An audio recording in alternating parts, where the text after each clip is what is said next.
আসসালামু আলাইকুম। এই যে আমার হাতে দেখতে পাচ্ছেন পুরো একটা স্পাইন আমাদের এইখানে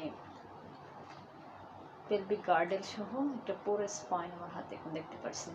এই যে আমার হাতে যে একটা অবতল অংশ দেখতে পাচ্ছেন, এটা আমাদের যে অক্সিপিটাল বোন, সেই অক্সিপিটাল বোনস থেকে যে আমাদের সে অ্যাটলাস প্রথম ভার্টিব্রা মানে 33টা হাড়, সে হাড়গুলো দেখেন 1 2 3 4 এভাবে করে এখানে আমার 33টা হাড় আছে। এখানে আমার প্রথম ভার্টিব্রাকে আমরা এক্সিস বলি এবং দ্বিতীয় ভার্টিব্রাকে আমরা এক্সিয়াল বলি, অ্যাটলাস বলি প্রথম ভার্টিব্রাকে, দ্বিতীয় ভার্টিব্রাকে আমরা এক্সিস বলি। এভাবে করে আমরা 7টা ভার্টিব্রা সার্ভাইকাল রিজনে C1 থেকে আমরা C7 বলে থাকি। দেখেন C7 ভার্টিব্রাটা একটু এই যে অংশটা যে একটু উপর দিক দিয়ে আপনারা তো স্পাইনাস প্রসেসের এই অংশটা একটু বেশি লম্বা। আমরা আমাদের যে সার্ভাইকাল রিজনে যখন আমরা দেখতে পারবো, যখন সে কেউ একজন ফ্লেক্স করবে, তখন আমরা কিন্তু এই জিনিসটাকে ভিজুয়ালাইজ সুন্দর করে আমরা এই জিনিসটাকে ধরতে পারি। এরপর হচ্ছে আমার থোরাসিক সার্ভাইকাল পর আমার থোরাসিক 12টা ভার্টিব্রা, এরপর 5টা লাম্বার ভার্টিব্রা, এরপর স্যাক্রাম 5টা ভার্টিব্রা। এর দেখেন কক্সিস হচ্ছে 4টা বা 5টা ভার্টিব্রা ফিউজড হয়ে একটা ভার্টিব্রা গঠিত। এটা একটা আর্টিফিশিয়াল একটা স্পাইন। দেখেন এখন আমরা যে এই দিকে যে একটা রাবার টাইপসের যে অংশ দেখা যাচ্ছে, এটা হচ্ছে একটা ইন্টারভার্টিব্রাল ডিস্ক। এভাবে আমাদের ইন্টারভার্টিব্রাল ডিস্কগুলো ভিতরে ভাবে থাকে। এখন দেখেন আমার অ্যাটলাস এবং এক্সিসের কিন্তু ইন্টারভার্টিব্রাল ডিস্কটা কিন্তু মিসিং, দেখতে পাচ্ছেন কিনা? দেখেন সেই ইন্টারভার্টিব্রাল ডিস্কটাকে যখন আমি বড় করে দেখাই আপনাদের, খেয়াল করেন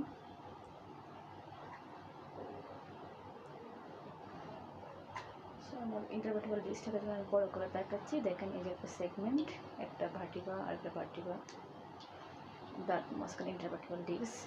এই যে এই অংশটা যে এটা যে স্পাইনাল কর্ড, যেটা আমার যে ব্রেন স্টিমের মেডুলা অবলাঙ্গাটা থেকে শুরু হয়ে আমার যে ভার্টিব্রার L1 বা L2 বা L1-এর যে লোয়ার বর্ডারটা ভার্টিব্রা পর্যন্ত শেষ হয়ে গেছে। এরপর হচ্ছে কুনাস মেডুলারিস, ফাইলাম টার্মিনালিস, এভাবে কর্ডা ইকুইনিয়া, এরপর কুনাস মেডুলারিস, ফাইলাম টার্মিনালিসে আমার বেগ সাপ্লাই দিছে।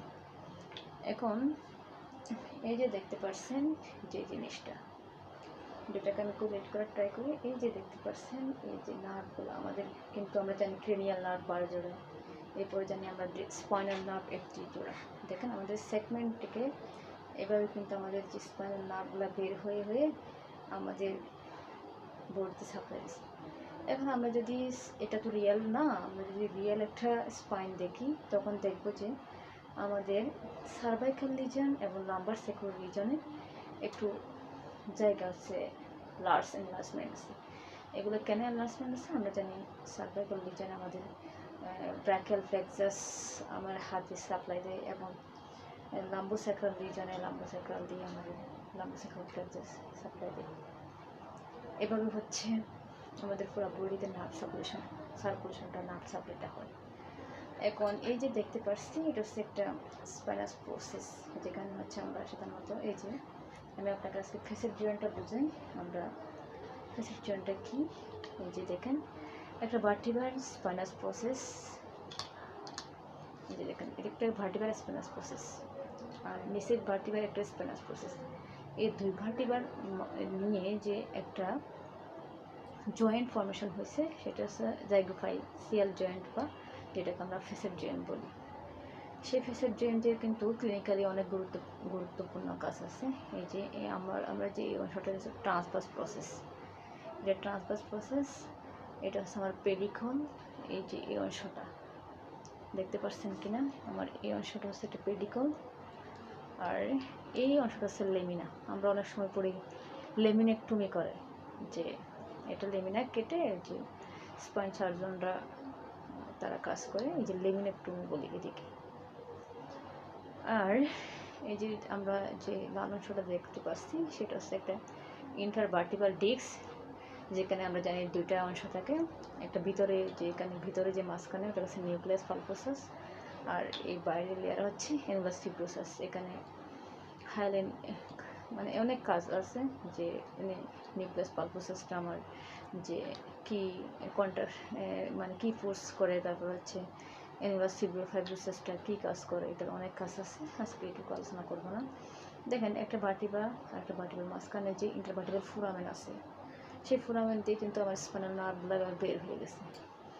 এখন আমরা যে স্পাইন আসলে আমাদের বর্তমান সময় উপযোগী একটা রোগ খুব বেশি ছড়া যাচ্ছে ইয়াং এবং অ্যাডাল্টের, সেটা হচ্ছে PLID, যার ফুল ফর্ম হচ্ছে পুলাস লাম্বার ইন্টারভার্টিবাল ডিস্ক।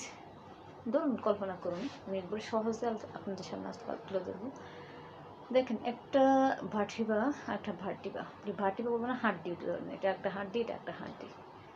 সেই হাড্ডি যখন দেখেন আমরা সবসময় কিন্তু ফ্লেকশন করি, আমরা সবসময় কাজ করি হচ্ছে এভাবে ঝুঁকে কাজ করি, আমরা কিন্তু যে ব্যাকওয়ার্ডলি এভাবে কোনো কাজ করি না, খুবই কম করি, এক্সারসাইজে নর্মালি আমরা করে থাকি।